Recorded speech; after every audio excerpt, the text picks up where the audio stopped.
And now it's time for your Daily Disney Podcast with your host, Joseph Ballesteros. What is going on, man? Cheers. Welcome to another Daily Disney. I hope you're having a wonderful Tuesday. I have had a fantastic weekend, wonderful Monday, and on to today. I can't get over the show we had on Sunday. If you haven't heard it, please be sure to check it out with Rebecca Lives at Disney. She shared an amazing story of how she lost over 100 pounds. I mean, it's just one of those things where, you know, I'm getting a lot of great feedback, and it's because of her story, because I think it just really relates to a lot of people. A lot of people can understand what that feeling is like. And, you know, we're all, not to say we're all, but a lot of us are on that weight loss journey. So if you haven't checked out the show, please be sure to check it out. And be sure to you'll get inspiration for sure from it. Today, though, I wanted to kind of go back into the series, what we've been talking about, which is your experience at Disney. You know, when we talk about this, we always think about a Disney World. But I am talking about the entire experience because, like I say, I think that really is, that really is what can determine and change the whole feel of a trip. The moment that you either get on the plane or get in your car to drive to, whatever it is, things that happen during the day can actually affect. So, my first trip, like I mentioned, I didn't remember a lot of Disney, the actual Disney. I remember a lot of Universal, but not of Disney. But I did remember the terrible time we had of sleeping at a friend of my parents' their house, and it was just like melting. I mean, we were melting. It was so hot. So I remember that.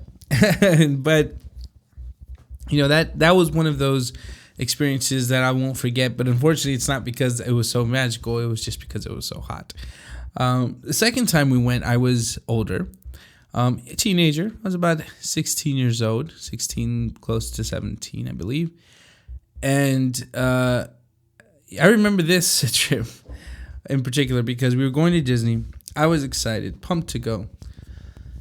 And, I don't really understand why I would think this would happen, but I wanted to take my girlfriend. And, regardless if the parents say it's totally fine, you are basically asking somebody to fork out an extra potentially, $700-800 to buy the tickets, to take care of the food, for them and stuff, just like out of the blue. It's not like they've been planning for a year. So I wanted to take my girlfriend. Of course that didn't happen. And this is how I was a mature teen, right? I was upset the whole ride there. I mean, full on, like, eyebrows down with a frown looking out the window, and really just upset because all I could think about was how my girlfriend, she needed me. I needed to talk to her. And this is before FaceTime. This is before iPhones. I know that sounds so weird because you think like, what? I'm not even that old. It's just, yeah. Kids who are listening to this, if you didn't know that, that's how quick iPhones came into play. I mean, back in the day, it's only been 10 years, 12 years. But anyway, I digress. My point is, none of that was around. So there was no way for me to communicate to her except through a payphone or, through the phone of the hotel, because I didn't have a cell phone back then. And so it was so frustrating. I was so mad. So mad. And forget the fact that my parents, sacrificed so much to pay for the trip. And, my sisters and brother were excited and having fun. They were so excited in the car having fun. I was so mad because I missed my girlfriend. I needed to talk with her. But I do remember more of the Disney trip. So, couple things that really stood out to me at Disney World was my brother and I were able to get on Thunder Mountain Railroad, and we got on it. It was so much fun. We had so much fun on there. We got out. It started kind of raining. We put on our what do you call those? Oh, ponchos. There we go. We ate a turkey leg. So good. We were eating turkey leg. My mom was eating turkey leg. My dad was eating turkey legs. We ate turkey legs. It just started raining so much more, and we said, you know what? Let's go back on Thunder Mountain, see if we can get on. And so my brother and I went back on Thunder Mountain. And the beauty of it was everybody, I guess, was scared of the rain or whatever. They got away, but Thunder Mountain was dead. It was dead. And we got to ride on it over and over. I think about 4 or 5 times, nonstop, because there was no line.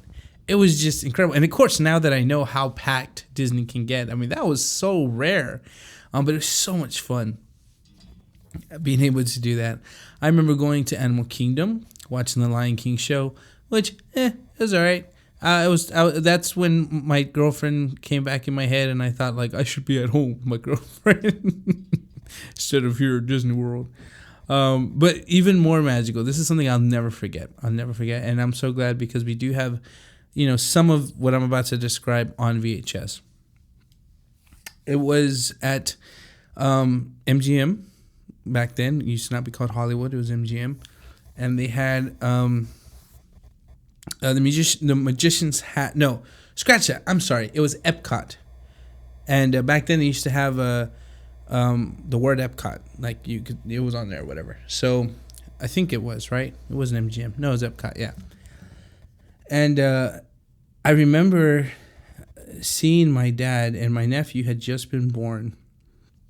He just started, not just been born, but he was like just starting to walk. So he was maybe a year and a half or something like that. A year, I don't know. I don't know how old babies are when they start walking. But he was small. And I remember the sun was going down, and we were walking out, and I saw my dad and my mom walking, and I saw my nephew with his Mickey ears walking, holding my dad's hand. And it was so incredible because, the sun going, you just kind of saw them just become the dark shadow figure, you know what I mean? Because it was darker now, so you didn't see, how clear it was, their clothes and stuff. In other words, it was just dark. But it was exactly like what you see on the commercials. And it was such an incredible thing to see. I'll never forget what that looked like. And, it really made that trip special. Because, I think that's when the Disney magic started to creep in. Because even though I miss my girlfriend, and even though I was being a bad sport about it, seeing that in that moment, I knew that this was a good thing, what I was seeing. I didn't necessarily understand the magic behind it, but I knew it was good. And that was a wonderful memory to have. Needless to say, I came back, and my girlfriend and I ended up getting married, and so now I see her every day.